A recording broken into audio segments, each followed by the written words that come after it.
தமிழ்நாட்டின் வளர்ச்சி பயணத்தில் ஒருவரையும் பின்தங்க விட மாட்டோம். வெல்வோம் ஒன்றாக. செங்கல்பட்டு மாவட்டம் திருப்போரூரில் உள்ள முருகன் கோவிலுக்கு தரிசனம் செய்ய வந்த தாவேக நிர்வாகிகள் ஜனநாயகன் திரைப்படம் வெளியாக வேண்டி மூலவருக்கு குருக்கள் பூஜை செய்வதையும் சாமி கும்பிடுவதையும் வீடியோ எடுத்து ரீல்ஸ் வெளியிட்டு சர்ச்சையை ஏற்படுத்தியுள்ளனர். தாவேகாவினரின் இந்த செயல் முருக பக்தர்களை புண்படுத்தும் விதமாக அமைந்துள்ளதாக போலீசில் புகார் அளிக்கப்பட்டுள்ளது. மேலும் கோவில் ஊழியர்கள் தாவேகாவினரிடம் பணம் பெற்றுக்கொண்டு வீடியோ எடுக்க உதவியதாகவும் குற்றச்சாட்டு எழுந்துள்ளது.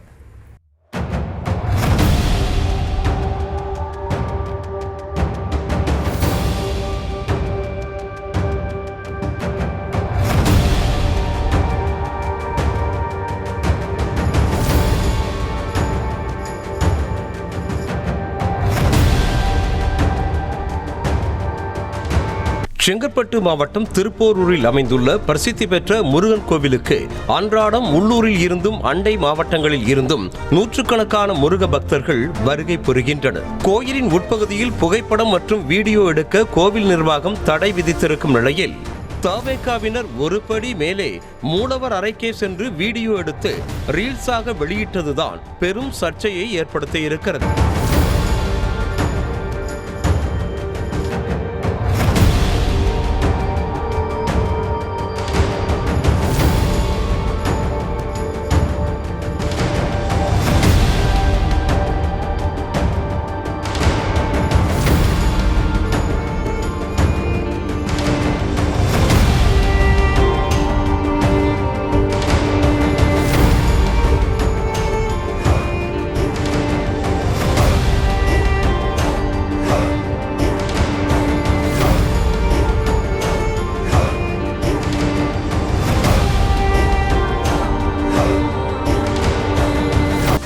ஒன்பதாம் தேதி வெளியாகும் என அறிவிக்கப்பட்ட ஜனநாயகன் சென்சார் பிரச்சனை காரணமாக திரைப்படத்தின் வெளியீட்டு தேதியை தயாரிப்பு நிறுவனம் ஒத்திவைத்தது.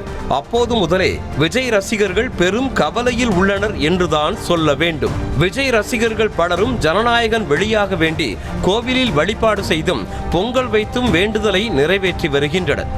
அதிலும் குறிப்பாக சென்னை தாம்பரம் அருகே அனகாபுத்தூரைச் சேர்ந்த ஐஸ்வர்யா மதன் என்ற பெண் ஜனநாயகன் வெளியாக வேண்டி மொட்டை அடித்ததுதான் ஹைலைட்.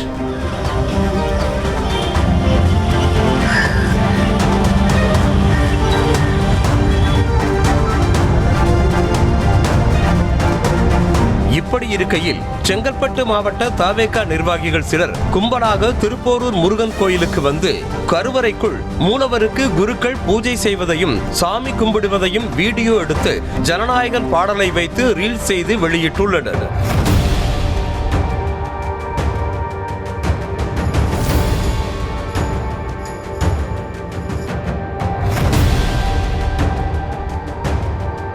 அது மட்டுமல்லாமல் ஜனநாயகன் திரைப்பட போஸ்டரை மூலவரின் காலடியில் வைத்து பூஜை செய்தும் அந்த போஸ்டரையே பக்தர்களுக்கு காட்டி அன்னதானம் செய்தும் அலப்பறை செய்துள்ளனர்.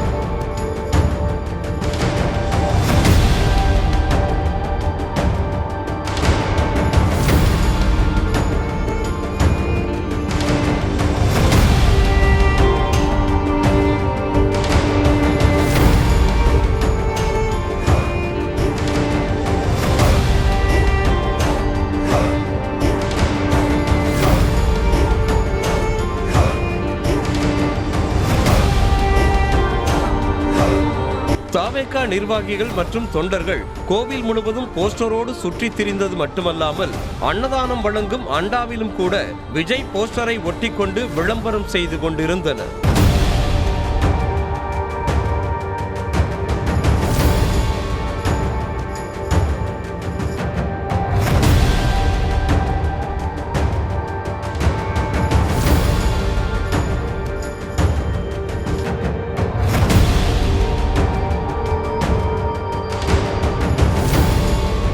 தாவேகா நிர்வாகிகளின் இந்த செயலுக்கு அப்பகுதி மக்களும் முருக பக்தர்களும் கடும் எதிர்ப்பு தெரிவித்து வருகின்றனர். கோயிலுக்குள் அனுமதியின்றி வீடியோ எடுத்து ரீல்ஸ் வெளியிட்டு முருக பக்தர்களை வேதனைக்குள்ளாக்கிய தாவேகா நிர்வாகிகள் மீது நடவடிக்கை எடுக்க கோரி காவல் நிலையத்தில் புகார் அளிக்கப்பட்டுள்ளதாக முருக பக்தர்கள் தெரிவித்தனர். சன்னதியில் பார்த்தீங்கன்னா நேற்று டிவிக்கு சார்ந்த சில நபர்கள், அதாவது தளபதி விஜயோட படம் ரிலீஸ் ஆகுதுன்னு சொல்லிட்டு ரிலீஸ் ஆகணுன்ற வேண்டுதலோடு உள்ள வந்தாங்க. வந்தது நம்ம தவறுன்னு சொல்ல, எல்லாருக்கும் இறைவன் வந்து அருள் தேவைணும். உள்ளே வந்தவங்க என்ன பண்ணுறாங்க, உள்ளே போயிட்டு நேராக கீழே வந்து இதுவரை கடைசி மூலவர் வரையும் வீடியோ எடுத்துட்டாங்க. வீடியோ எடுத்து இதுவரையும் அதாவது ஆகம விதி பிரகாரம் நம்மளுடைய மூலவரை வெளிப்படுத்தக்கூடாது என்பது அரசுடைய கவனத்தில் அந்த விஷயம் இருக்குது. இங்கே இருக்கிற இந்து மக்கள், முருக பக்தர்கள் அனைவருக்குமே இந்த விஷயம் வந்து எல்லாருக்கும் நல்லா தெரியும். இந்த பகுதியில் வர எல்லா மக்களுக்கும் இந்த விஷயம் பதிவிட்டதுலேருந்து இங்கே இருக்கிற முருக பக்தர்கள், கிராமவாசிகள் அனைவரும் ஒரு பதட்டமான ஒரு சூழ்நிலை. இது சம்பந்தமாக நாங்கள் காவல் நிலையத்திலும் புகார் கொடுத்துருக்கோம். அது மாதிரி நடவடிக்கை, மேல்முறையீடு நடவடிக்கை எடுக்கிறேன்னு காவல்துறை ஆய்வாளர் வந்து உத்தரவாதம் கொடுத்திருக்காரு. தாவேகாவினர் வீடியோ எடுப்பதற்காக கோயில் ஊழியர்களும் பணம் பெற்றுக்கொண்டு உதவி செய்ததாக குற்றம் சாட்டிய பக்தர்கள் ஊழியர் மீது நடவடிக்கை எடுக்க கோரி கோவில் செயல் அலுவலரிடம் புகார் கொடுத்துள்ளதாக தெரிவித்தனர். இதில் வந்து திருக்கோயில் ஊழியரும் சம்மந்தப்பட்டிருக்காரு. அவர் விதிமுறை மீறி, அதாவது திருக்கோயிலுடைய ஊழியர் விதிமுறையை மீறி அவர் வந்து செயல்பட்டிருக்காரு. அவர் மீதும் துறை ரீதியான நடவடிக்கை எடுக்கணும் சொல்லியும், அதே நேரத்தில் இது போன்ற தவறுகள் இனிமேல் நடக்காத அளவுக்கு ஒரு கடுமையான சட்டத்திட்டத்தை திருக்கோயிலுக்குள்ள நிர்வாகத்துக்குள்ள கொண்டு வரணும் என்பதுக்காகவும் நாங்கள் வந்து இதை வந்து முறையிட்டிருக்கோம். இன்னொன்று சாமானிய மனிதர்கள் வந்து உள்ளே போய் ஏதோ ஃபோட்டோ ஏதோ விஷயத்துக்காக கையில் ஃபோன் எடுத்தால் கூட உடனே பிடிங்கி வச்சுக்கிறாங்க நிர்வாகம். அவங்கள வந்து வன்மையாக கண்டிக்கிறாங்க. அப்படி இருக்கும்போது அந்த நேரத்தில் இருந்த திருக்கோயில் நிர்வாகிகள் அவங்க என்ன பண்ணாங்க என்ற கேள்வி எங்கள்கிட்ட இருக்கு. அதுக்கு கோயில் நிர்வாகம் தகுந்த பதில் அதுக்கு. தொடர்ந்து தாவேகாவினர் மீது நடவடிக்கை எடுக்க கோரி உயர் அதிகாரிகளிடம் வலியுறுத்தி இருப்பதாக கோவில் நிர்வாகத்தினர் விளக்கமளித்தனர். தமிழ்நாட்டின் வளர்ச்சி பயணத்தில் ஒருவரையும் பின்தங்க விடமாட்டோம். வெல்வோம் ஒன்றாக.